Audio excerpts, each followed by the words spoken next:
In 2016, there really was a secret Trump vote that was not accounted for in the polls. I mean, just go back and look at Google general election polls 2016, and you'll see everybody had it wrong. I mean, it was like Trafalgar had it right and nobody else had it right. Everybody was embarrassed. They completely expected Hillary Clinton to win. I think the Washington Post or the New York Times said she had a 98% chance of winning that night as we went into the, counting the numbers. And of course, we know that's not what happened. She lost and Donald Trump won. And there was a secret Trump vote of people who were afraid to tell pollsters or speak publicly about their support for this person who was very controversial and who was in the news every day from every publication saying he was a racist and a misogynist and a bigot and all the terrible things. I think they've come out. They've come out of the closet now because there was not a secret Trump vote factor in the 2020 presidential election.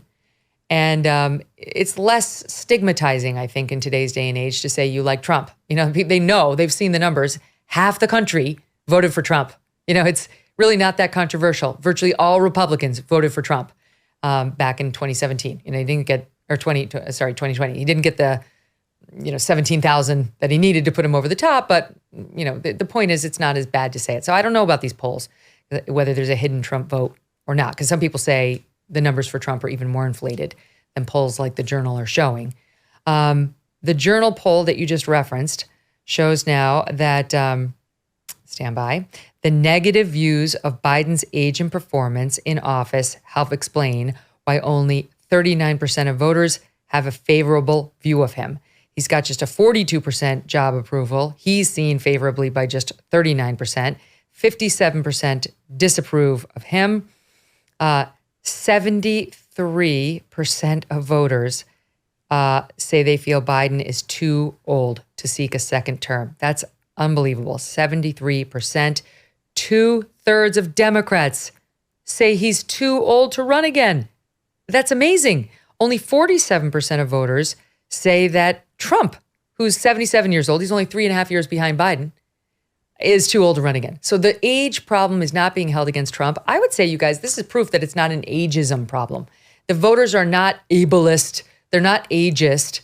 They're taking people on a case-by-case basis, and they see a vibrant man in Trump, and they see a near corpse, forgive me, but it's true, in Joe Biden, Emily. I think that's a great point. I hadn't even thought about it that way, because that is the line the White House is going to use more and more. But there's just an obvious difference between, people, and we've all seen this in our own personal lives. One person who's 85, one person who's even 90 could be dramatically different than somebody who's 70 or somebody who's 60. I mean, these things are just a case-by-case basis. And another really interesting point that you also just raised, I think, is the secret Trump voter, the perhaps the decline of the secret Trump voter. Another thing Republicans in Washington, D.C. are really worried about is that you just have Trump voters who don't even believe their votes are counted. They believe that, for instance, the situation in some of these key swing states is going to be rigged by vote counters. So what's the point in going out to vote if you're so disenchanted and disillusioned by the process and distrustful of the process? You could actually lose key segments of Trump votes in states like Wisconsin and Pennsylvania because people are just like, what the hell, my vote's not going to count. So why do I show up anyway? But then at the same time, you have this huge problem for Joe Biden, especially with young voters. And I think it's just shameful to have numbers like that and not debate. I get that incumbent presidents don't debate. It's not the norm. But to have numbers like that saying the country, even your own party thinks you're too old, thinks that you should debate, thinks that they should have another option on the table. Basically, they're just opening this giant hole for Joe Manchin to step into and play like Ross Perot spoiler, which is becoming a bigger possibility every single week, and especially the more that Biden's numbers look like this. It's so true. It's such a good point. 2/3 of his own party don't want him, Eliana, and he refuses to even debate the up-and-coming challengers. I realize that neither side is particularly happy with the prospect of a Trump-Biden rematch, but Trump, he does have huge numbers within his own party. Obviously, we just went through some of them. And yet Joe Biden has got his fingers in his ears and his eyes closed and pretending there is no RFKJ, there's no Joe Manchin, there's no Marianne Williamson. Well, there isn't a Marianne Williamson. But anyway, he's not going to, he's not going to pay any attention to any up-and-comers. I do think there's a broad concern in the Democratic Party that Joe Biden defeated Donald Trump once. Barack Obama dissuaded him from running in 2016, and Hillary Clinton lost to Trump. Biden then ran in 2020 and beat Trump. And I think Biden thinks he's the only person who can beat Trump in 2024. I don't think he thinks Kamala Harris can do it. And I don't think the Democratic Party thinks Kamala Harris can do it. And I think that's why you see the reluctance from Biden to cede the stage and open a primary. I think Democrats really worry that they don't have somebody ready to go on the sidelines, partially because there would be deference to Kamala Harris. They feel pressure to defer to her as the vice president, know that she would lose. But I do think that Biden is selling himself as the only person who can defeat Trump, and Barack Obama, the only person who could make him exit stage left is Barack Obama intervening and telling him, I'm going to come out and say, you got to go publicly unless you do it privately, and we'll arrange for a graceful exit and everyone will celebrate you and your record. And, we'll arrange in the background for somebody to become the nominee. But I do think that his record of having defeated Trump once is what he's running on this time. That and the indictments, right? You pointed it out a second ago that the Republican voters don't care at all about the indictments. The Democrats are banking on them. If Trump gets to the general, the numbers are as follows. This is again from the Wall Street Journal poll. More than 60% of Republican primary voters said the indictments are politically motivated and without merit, each one. Some 78% say Trump's actions after the 2020 election were legitimate efforts to ensure an accurate vote. They are not moved by the January 6th stories, period. 16% said Trump had illegally tried to block Congress from certifying an election that he had lost. 16. And that consists of Adam Kinzinger, Liz Cheney. I mean, that's 16. The Republicans are not interested in that story.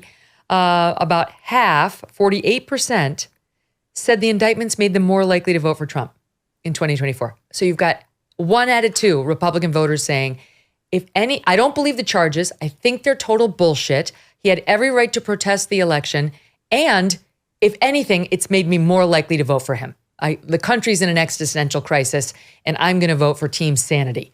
I'm not voting for the people who have weaponized the DOJ. That's what they're saying. Some 16% say they're less likely. Again, I refer you to the 16% who say he tried to illegally block the congressional votes, the same people. So here is George Stephanopoulos over the weekend trying to wrestle with the fact that Republican voters don't care. They don't care, and Republican candidates don't care. Vivek Ramaswamy was his guest, and here's the SOT for.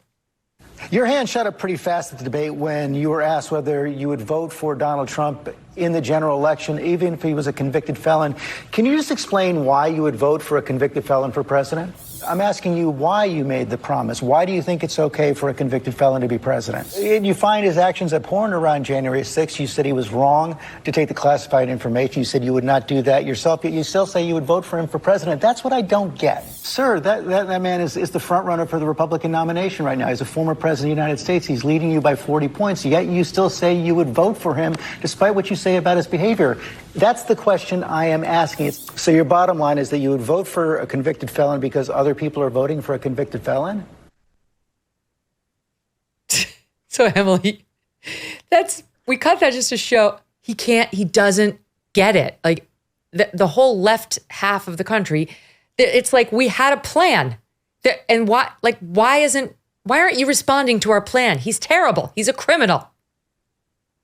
It's amazing to me that exchange from George Stephanopoulos has to happen on air between him and Vivek Ramaswamy and not voters. Like, as you were pointing out, Mike, like millions of voters around the country who could give you a very articulate explanation of why that is a much lower level priority for them, why Donald Trump's, whatever he did after the election, January 6th, is a much lower level priority for them than the fact that it's being weaponized by his political opponents to potentially put him in prison risen, not to mention levels of inflation that create real material concerns for them, the healthcare situation that create real material concerns for them, all of these higher level priorities that voters have that make it perfectly easy for them to reconcile in their own head voting for Donald Trump, even though he did some bad stuff in their minds after the election and on January 6th, and maybe even since, versus voting for Joe Biden or Kamala Harris or back in 2016, Hillary Clinton. It is so easy for the average voter who is, maybe they're not even Republicans, but independents or Democrats in certain states like Wisconsin and Pennsylvania who pulled the lever for Donald Trump in 2016 and 2020. This makes perfect sense to them. They see what's happening with gender ideology. They see what's happening with maybe they're pro-life voters, and they see what the Biden administration wants to do with abortion. These things are totally not mutually exclusive to them. And all you need to do is sit down with a voter to understand that Vivek Ramaswamy is hardly crazy for echoing the exact same thing on the debate stage. And I think it's been a problem for the other candidates, DeSantis included, who I thought was going to be really good about this, to make that case on the debate stage as well in a way that resonated with those millions of Republican voters. The 58%, as Emily's ticking off the issues, Eliana, 58% of voters in the same journal poll saying the economy's gotten worse over the past 2 years. Only 28% say it's gotten better. Nearly 3 out of 4 people say inflation is headed in the wrong direction. They don't give a shit about Trump's indictments. Where did you learn about money?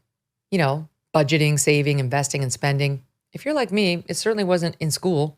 My parents did the best they could, but now I would really like it if my children could be better at money matters than I was at their age, which is where Busy Kid comes in.